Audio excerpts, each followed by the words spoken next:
They got bullied though. Is that? Hey guys. Yeah, it's Hey, nice. why do It's you a bandwagon. All right, what is the purpose of mitosis? Cells. Repair and growth. Look at that. She's brilliant. All right. Repair and growth are the main purposes of mitosis. In mitosis, you are going to get a clone of what you started with, an identical cell. Now, that clone won't lead to sexual reproduction. Now we're going to talk about meiosis, which involves sexual reproduction. But before we get there, let's keep our review going. All right. This only occurs in somatic cells. These are non-gamete producing cells. What are the gamete cells in the body? Sex cells, egg and sperm. All right.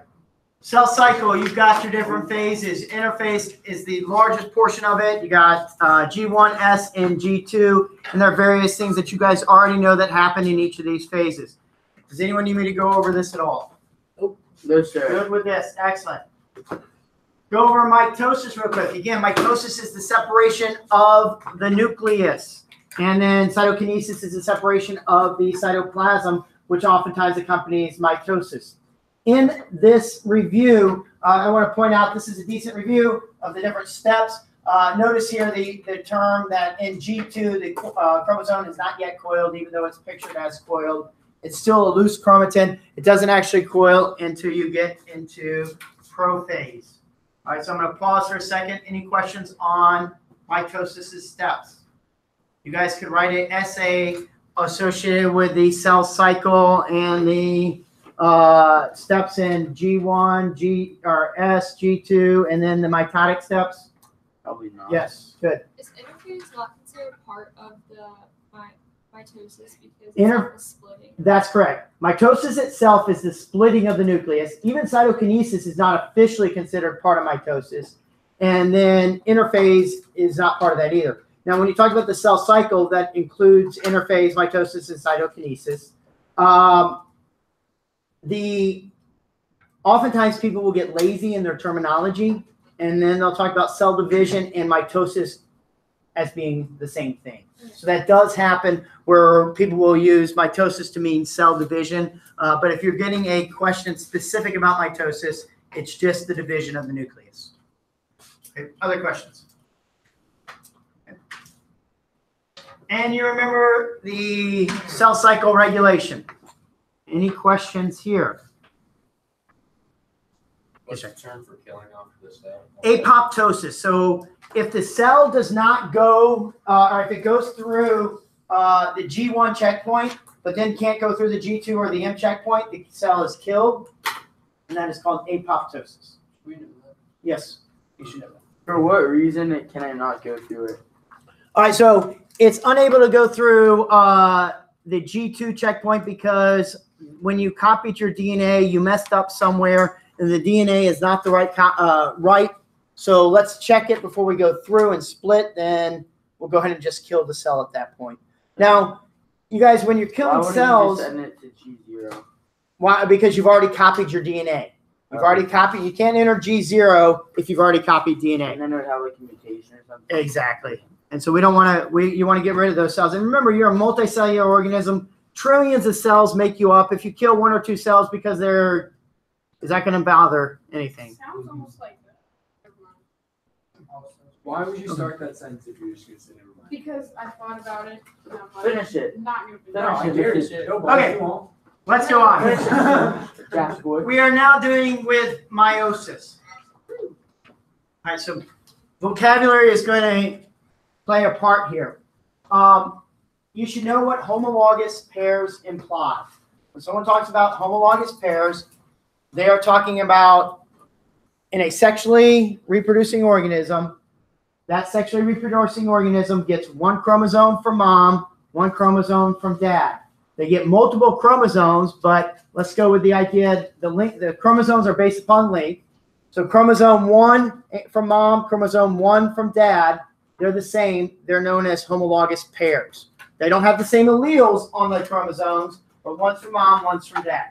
Okay, so it's just called like homologous, like complements, they're the same length. Exactly. They're called homologous because of the fact that the chromosome is the same length as the chromosome from the other individual in that.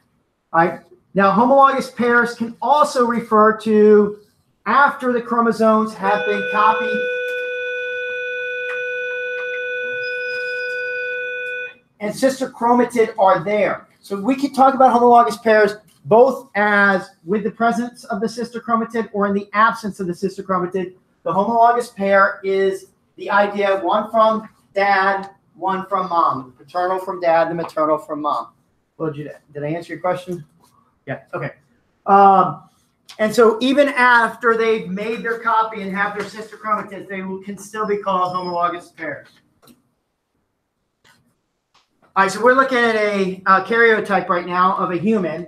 Is this human male or female? Ella, is this human a male or female?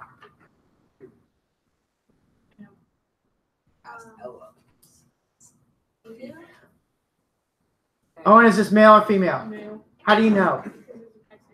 There's an XY, right? So for all the other chromosomes except for X and Y, the length of the chromosomes are the same, whether they're from mom or dad. But when you get to the XY, the X chromosome has a lot more on it than the Y chromosome does. The Y chromosome codes for a few proteins that give the gender to the male. Looking at this picture of this karyotype, have we gone through S phase yet or not? Gabby, have we gone through S phase in this picture? No. No. Why do you're exactly right. Why do you say that?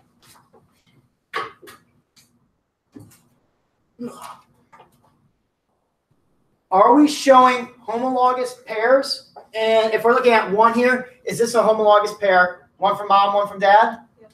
Yes. Are the sister chromatids to the homologous pairs there? No. And when do the sister chromatids get made? When the DNA is When they're copied in S phase.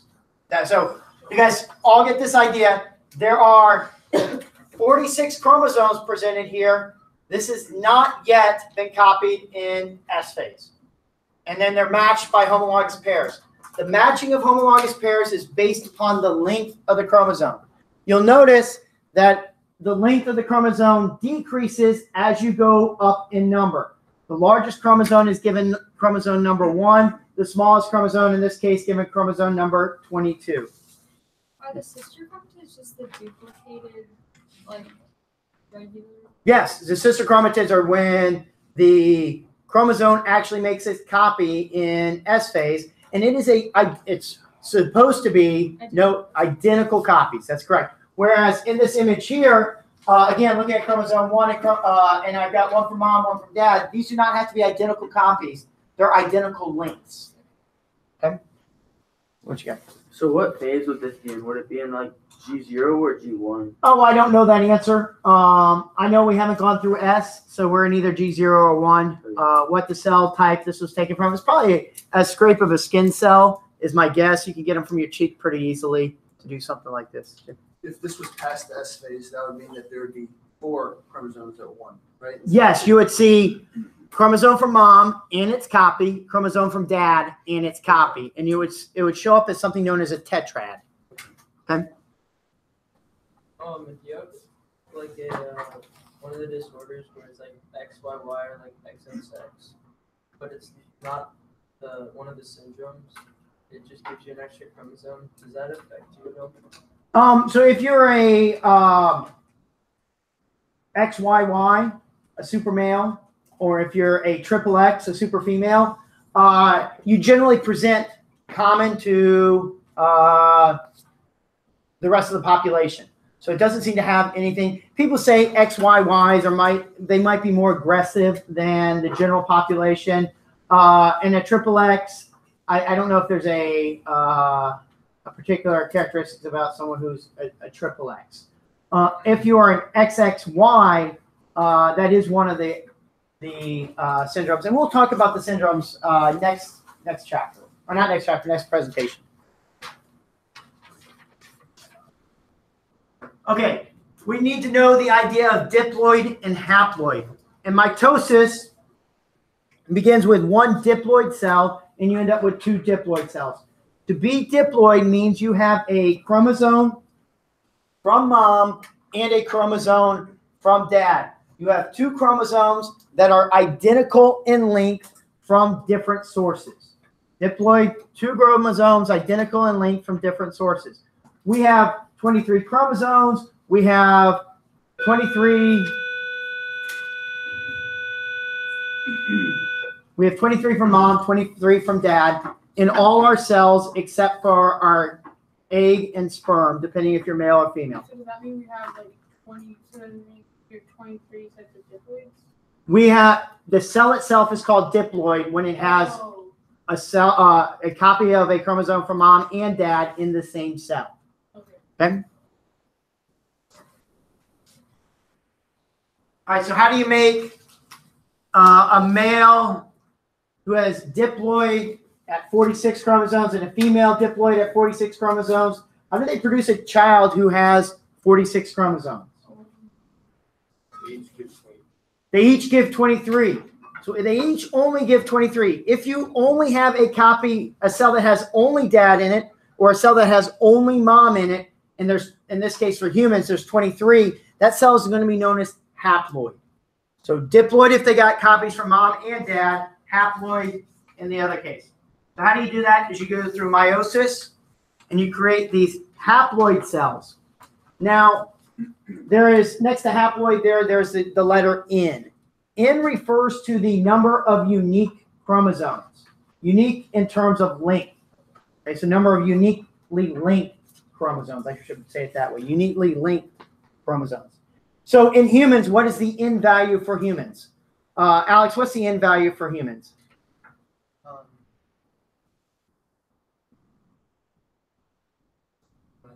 Not sure. Other Alex, what's the N value for humans? 23. Generally referred to as 23. Even though X and Y are slightly different lengths, they're usually combined together. And so you have 23 is the N value for humans. If you have a haploid cell that's human, you'll have 23 chromosomes in it. If you are diploid, the N value is referred to as 2N, twice the N value. Does that idea make sense to everyone? So diploid is also referred to as 2N, or in this case, 2 times 23, 46 for humans. Okay, so in creating a new offspring, males make sperm, females make eggs. Each one of those has 23 chromosomes. Fertilization is the process in which egg and sperm come back together. And when they do, you get back to having 46 chromosomes. And you're doing better there. 2, 4, 6. Oh, there's not all the cell phones in the back. I don't have my cell phone the rest of the year. What are you looking at your pocket for? Just a wallet thing? Yeah. I mean, I'm not really like big. Who do you think doesn't have their phone? Oh, I don't know. But if I see students staring down at their pocket, it always is a questionable I don't have activity. any. My pocket's All right. Oh shoot. The purpose of meiosis is sexual reproduction. What's the purpose of sexual reproduction, Emma? 2 purposes. Creating new offspring, and what's going to be different about our offspring that you can't accomplish in asexual reproduction?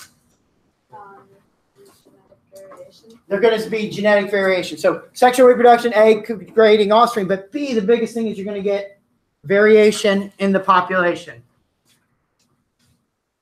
All right, this is going to occur in 2 phases. We're going to take and cut our chromosome number in half, and then we're going to cut the sister chromatids apart, and the end result is you're going to end up with 4 cells that each are going to have an N value instead of a 2N value. So let's go over the phases. Meiosis 1.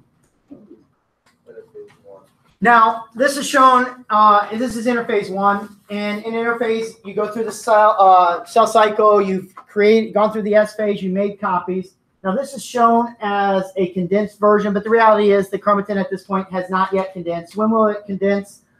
Mary, when will this condense? Same thing in mitosis. When does chromosomes condense in mitosis?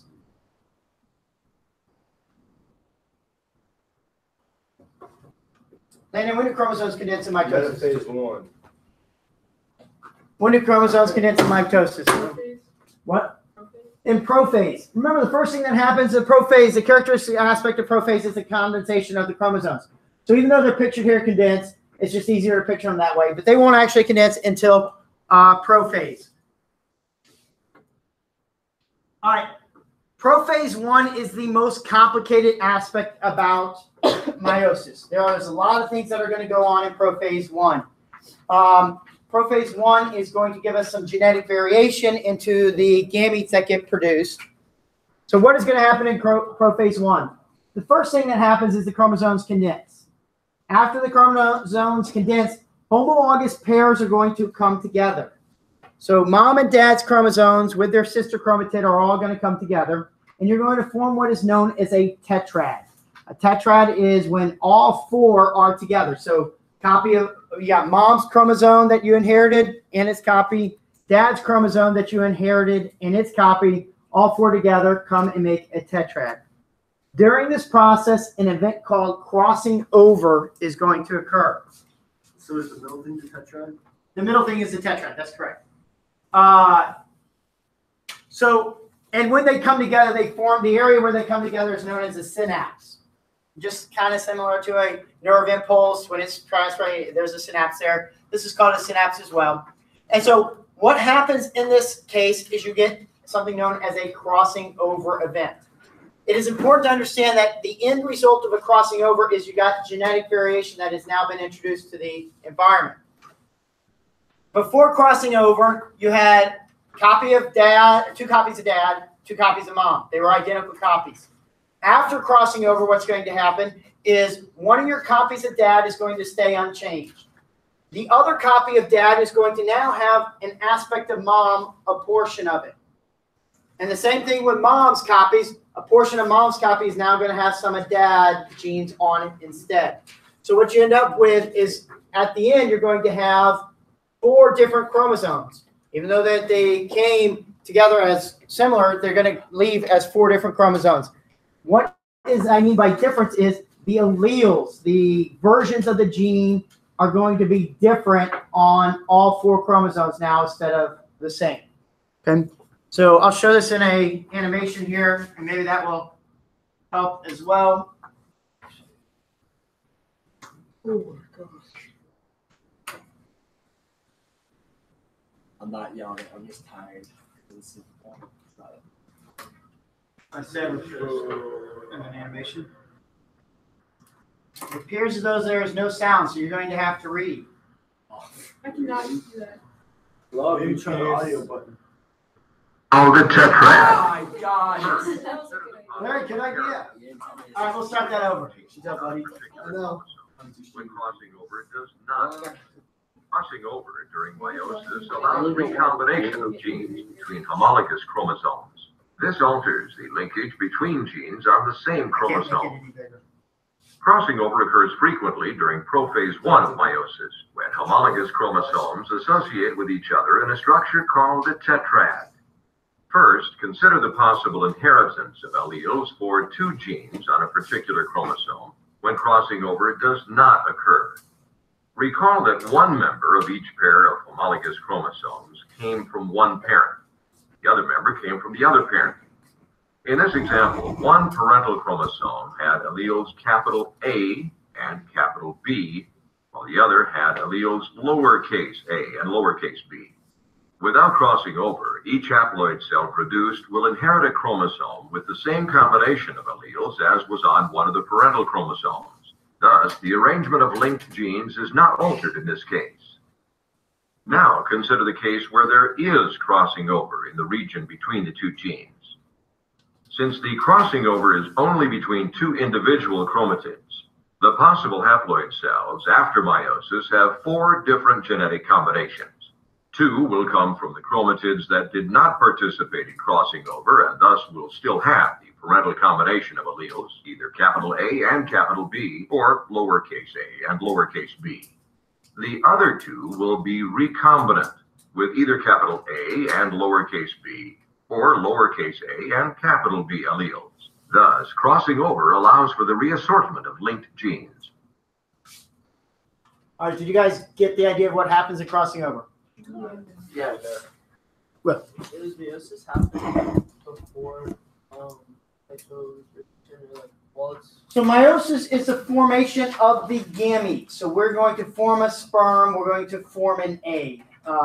So does that happen before reproduction? Yes, you form your egg and your sperm before you actually do the fertilization. Wait, so how does it cross over? I thought it was like the fertilized egg was the thing that crosses over because it has mom and dad. Now, so crossing over is an event that occurs in prophase 1, and crossing over is when chromosomes form their tetrad, and the inner two chromosomes that are linked to each other, they end up sharing DNA with one another. They switch who has what DNA. So when they do that, some of mom's alleles are going to go on the predominant dad gene. Some of dad chromosome. Some of the predominant dad alleles will go on the mom chromosome. And now you have 4 different chromosomes at the end of crossing over. Whereas before going into crossing over, you had a chromosome from mom in its copy, a chromosome from dad in its copy. So, like, crossing over, I mean, meiosis makes more gametes in the already, like, They already have it's variation. already like an organism that, like, just creates more gametes. I'm confused. Like, does meiosis create more gametes, or is it Well, create... the goal of meiosis is to create gametes. You're going to take one cell and make 4 cells out of it. You're going to go from a 2N version, which had its sister chromatids as well. So I usually call that 2N times 2. So you've already made copies. And we're going to finish off with what is known as a 1N cell, where there is half the number of chromosomes, half the amount of DNA that you would have started with. Does that kind of make sense? Yeah. All right, we'll go. This is not the only time that we're going to talk about this. We'll talk about crossing over again in a minute. The crossing over doesn't always happen. Crossing Crossing over happens in all homologous pairs. So crossing over, not all the pairs, if you mean in the drawing there, in the crossing over, homologous pairs will come together. 2 of the chromosomes will cross over, 2 of them will not. So if that's what you mean by does it always happen, I'm not sure what you were asking exactly.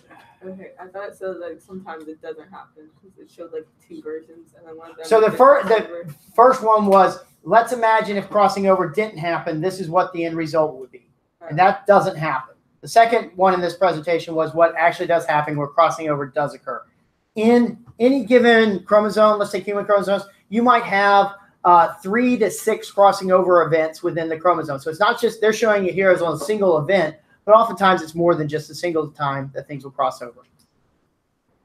And the main purpose of crossing over is to create more genetic variation. More genetic variation. That's exactly right. More genetic variation. Well, in the diagram, it shows it happening like below where they like switch. Can it happen like anywhere though? It can happen anywhere where a synapse occurs. A synapse occurs where chromosomes from mom, a sister chromatid from mom, and a sister chromatid from dad actually interact at any of those points. Now, for simplicity reason, they usually show it as just 1. But crossing over events, like I said, is usually about 3 to 6 per chromosome. There's a fair number there. Crossing over happened after meiosis. Crossing over does not happen after meiosis. We are in the process of meiosis right now. We are in prophase 1, the very first step in meiosis. So how can crossing over happen during meiosis with the mom and dad? Okay, so let's go over what I mean by mom and dad. So you have a chromosome from your mom, correct? You have a chromosome from your dad. We're not talking about you being the dad of something else, all right? So your mom and your dad gave you a chromosome. We're at that point in the hereditary framework, all right? The offspring would consider your chromosome from your mom grandma's chromosome, your chromosome from your dad grandpa's chromosome, because we're talking about your dad, not the dad of the gamete that we are making. Does that make sense now? Okay. Okay. All right. After prophase 1, where crossing over occurs, leading to genetic variation.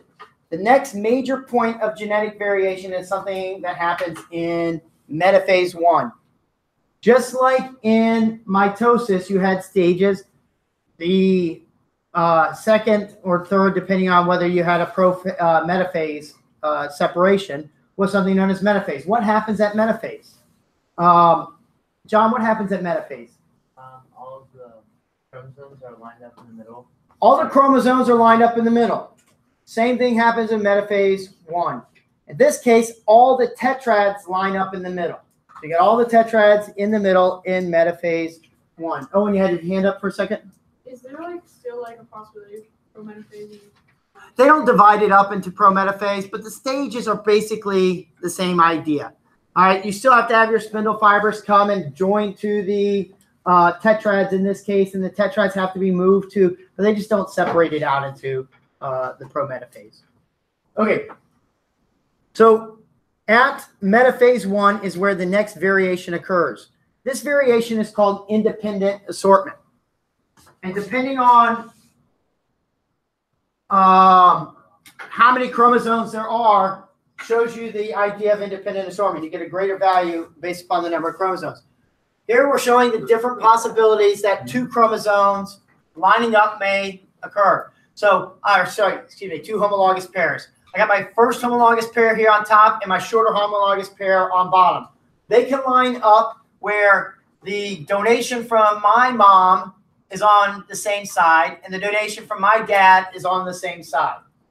Or they can line up in a fashion where for chromosome 1, the donation from my mom is on one side, and for chromosome 2, the donation from my mom is on the other side. Does that idea make sense to each other? This is known as independent assortment. How they actually line up on the metaphase plate when they go to pull apart will change how the gametes come together. Does the image make sense to everyone? It does. Do you think this? All right, so if I only have 2 chromosomes, how many possible gametes combinations are at the end? Well, I could be all mom in one, I could be all dad in the other, or I could be chromosome 1 from mom, chromosome 2 from dad, or chromosome 1 from dad, chromosome 2 from mom. I have 4 different possibilities based upon how they lined up. It's like how you determine hair color and stuff. No. Not exactly. Okay. Do chromatids like grow because all the ones in the bottom, none of them are they're heterologous pairs or whatever you'd say. All right, so let's go. We haven't gone through metaphase 2 yet. So the ones at the bottom are actually gametes. The ones at the bottom, we're going to have to separate sister chromatids, and we haven't talked about separation of sister chromatids yet. But if you look at before metaphase 2, when we start to get into anaphase 2, where you separate sister chromatids, you'll notice that they do have their parts together. From looking at this drawing, what is the first thing that separates in metaphase 1? In metaphase 1, are we separating sister chromatids or are we separating homologous pairs? Jack, what do you see happening? Separating homologous pairs. Metaphase 1 separates the pairs. Metaphase 2 separates the sister chromatids. All right, so when I go from metaphase to anaphase in 1, my homologous pairs are going to be pulled apart. All right. When I pull these apart and I end up going into telophase, and I might or might not go through some sort of cytokinesis event here, when I get to telophase 1, am I an in value of 1 or an in value of 2? Oh, sorry, not in value. Am I haploid or diploid? JP, this is a hard question, so I'm going to ask you. All right? So, when I get here, is this cell a haploid cell or a diploid cell? Does it have chromosome, at chromosome 1, does it have one for mom and dad, or just mom or dad for chromosome 1? Diploid because it's got the yellow and the blue. Okay. And Landon, what do you think? Diploid. Diploid. How many people think diploid? Because it's a haploid after meiosis too. I got about half the class saying it's diploid.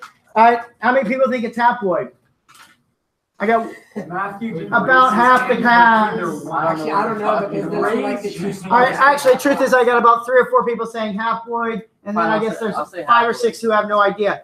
I got haploid. The answer, Alex, is what?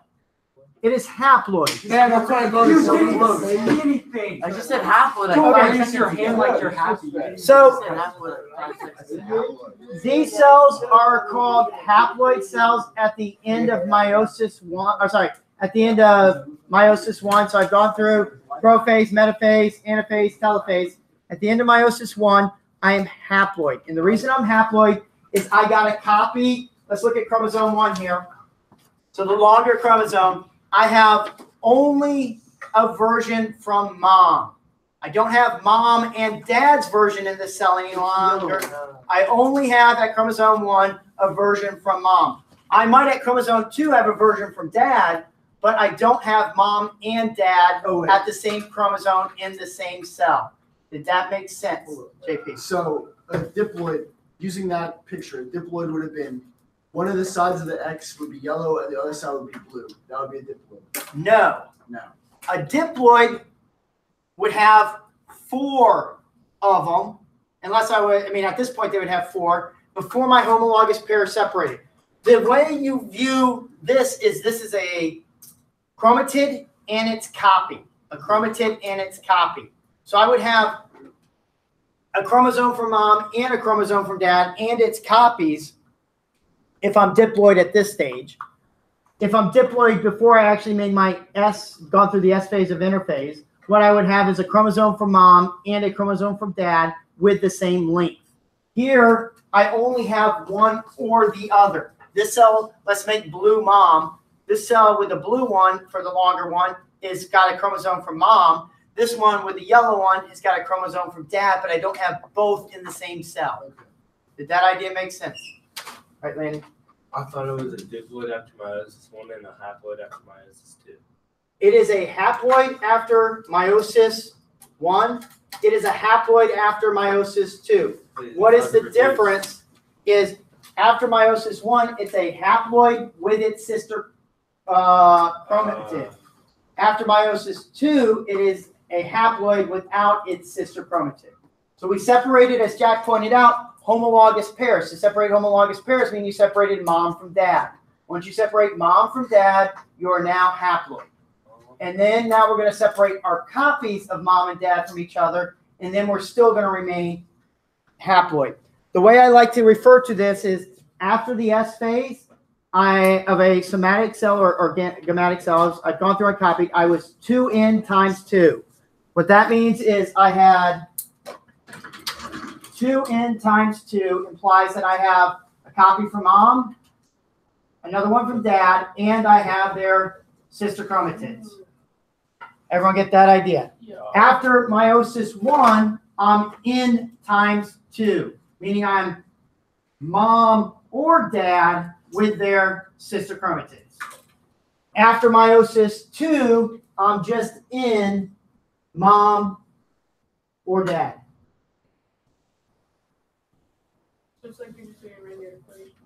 Will you raise your hand? Yes.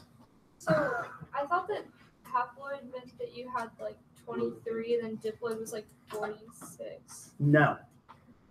So in humans, we can use numbers like 23 and 46. Yeah, but what it means to be haploid means that you have only a copy from either mom or dad, not a copy of a chromosome from both mom and dad.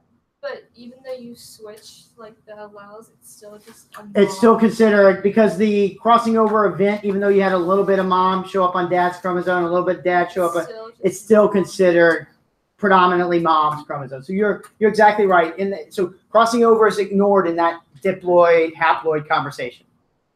Well, wait, so why isn't the dad there? Like, why isn't Left. No, he didn't leave. He ran away. So in this case, notice the length here and the length here. Okay, that's the same, but that's the same as this length and this length and the other cell.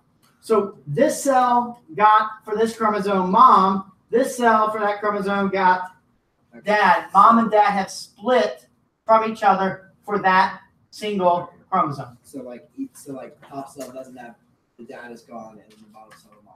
That's correct. So I'm a mom or dad scenario. So you put the big one from like the top and switch it with the little one in the bottom, it would become diploid.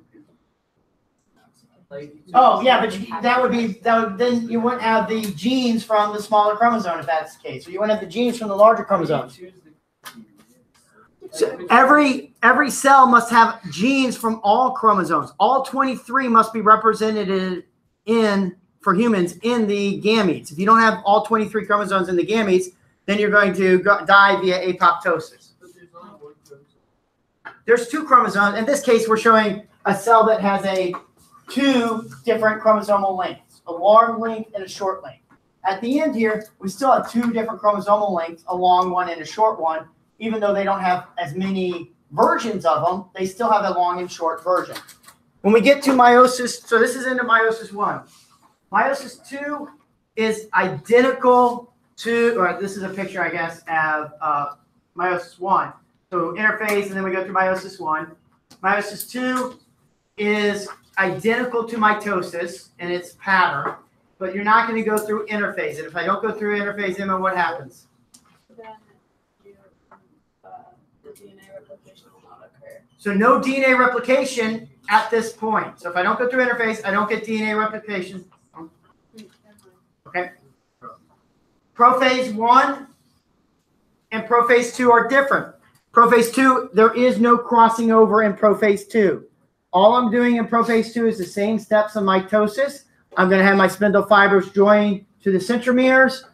And metaphase 2, the sister chromatids are going to line up at the metaphase plate. In anaphase 2, the sister chromatids now are going to be pulled apart. And then in telophase 2, the nuclear envelopes are going to be reformed together. Well, you said earlier that like DNA will not replicate or whatever. that's correct. It doesn't replicate again. And if it did, That's what, because like, doesn't it already happen in phase? So it happened in the S phase. So what I'm saying here is we had interphase. We go through meiosis 1. We don't go to interphase again. We go straight from meiosis 1 to meiosis 2 without the interphase step in between. In a normal cell cycle, after you finish meiosis, or mitosis, basically, after the cell divides, you would then go through G1 and S again. In this case, you skip that whole process. Okay. All right, so at the end, you end up with 4 cells that are going to be haploid, but we're already haploid throughout the entire meiosis 2. Matt? Can a haploid cell turn into a diploid cell? Excellent question. Can a haploid cell turn into a diploid cell? Yes. How does a haploid cell turn into a diploid cell? Intercourse. That's correct. All right. Why are you laughing? It's I didn't even laugh. I'm not gonna laugh. Someone went.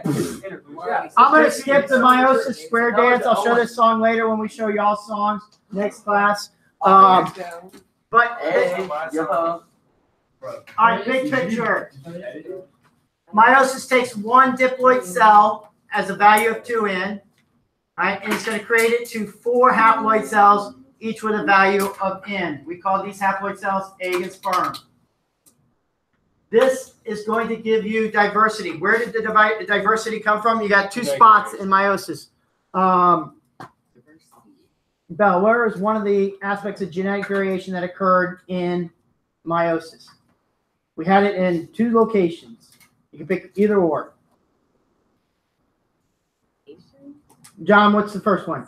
Crossing over. Crossing over in prophase 1 was one aspect of variation that occurred, genetic variation. Who knows the second one? Independent assortment. And when did independent assortment happen? In metaphase 1, when they line up mom or dad in one direction or the other, is independent assortment. A lot of variation there. All right. Have you ever wondered why you don't look like your brothers, even though your parents are the same? No, not really. Not really, because you're adopted. That's possible. Each meiosis and fertilization adds to variation. Let's just give you an idea of the variation. Independent assortment leads to, in humans, 4.2 million possibilities from a single individual, how their gametes might come together, or not come together, how their gametes might be formed. So 4.2 million possibilities there. If your partner also has 4.2 million possibilities, when they come together, that's 17 trillion possibilities just associated with independent assortment that will come out of independent assortment, and random fertilization. So there could have been 17 trillion other types of me. There could have been 17 trillion other types of you. So if someone says you're 1 in a million, you're like, no, I'm really more like 1 in 17 trillion. But that doesn't even include the possibility of crossing over. Once you add crossing over to that mix, you have now increased the variation possibilities by an infinite amount. So there, you are not 1 in 17 trillion. You're probably 1 in, yeah. 7.2. So there is huge variation in sexual reproduction, which tells you what about our environment? It's pretty dang. Our environment is definitely varying. And you can tell, like, how many people are concerned about the flu right now? A lot. A lot of people are concerned about the flu, which you should get your flu shot. But in addition to that, variation within our population is going to allow us to survive a huge flu epidemic. Will you survive? Maybe not. But the species will be able to survive because of the variation that is created within it. So, is there like no way that if you have chickens, they have like the moves of the same, like? If you have identical twins. But like, if you just have 2 kids, could they be like mostly? Oh, sure. I mean, remember, my younger brother and I look almost identical, except he's 6'2" and weighs about 225. But You can take him. I can. In high school, the only 6'5" and 240. the only thing that kept me alive in high school was I joined the wrestling team, and he didn't. And so that, brothers fight. So you just for the most part. Oh, No. Can we show this recording to your brother? Yeah, he knows it though. It doesn't matter. He knows it.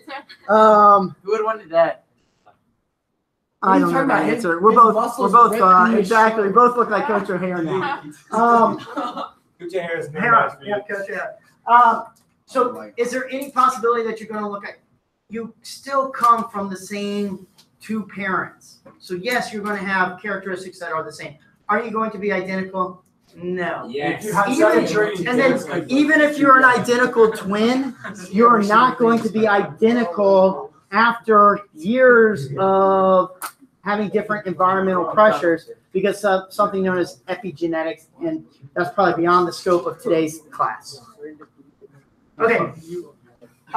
Here's the similarities and differences. I'm going way too long.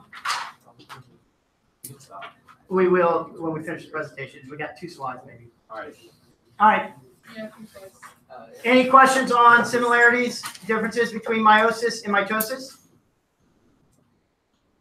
All right, here is a slide kind of depicting it. Now, clearly this looks like a great slide that one might ask questions about on a test because because you're not the devil. Exactly, because I'm not the devil, and it gives you an opportunity to talk about both meiosis and mitosis and do a comparison between them. Does this look like it's gonna be?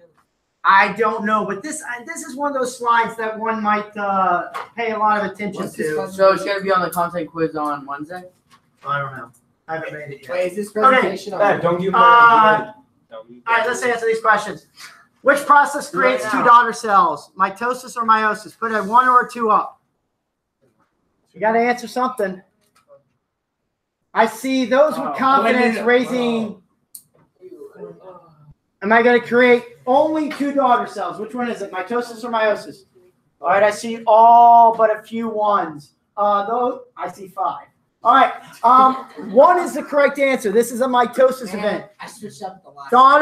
Daughter cells, and only 2 are going to be mitosis. All right, which one requires 2 stages, 2 complete stages, mitosis or meiosis? All right, I see all 2s. Good, that's right. Meiosis is 2 stages. Which creates gametes, mitosis or meiosis? All right, everyone's got 2s there. That's good, and an occasional 3. Which process results in genetic variation? All right, 2s. Excellent. All right, that is the last slide. If you have extra time, we're going to listen to our Bye, guys. Drake.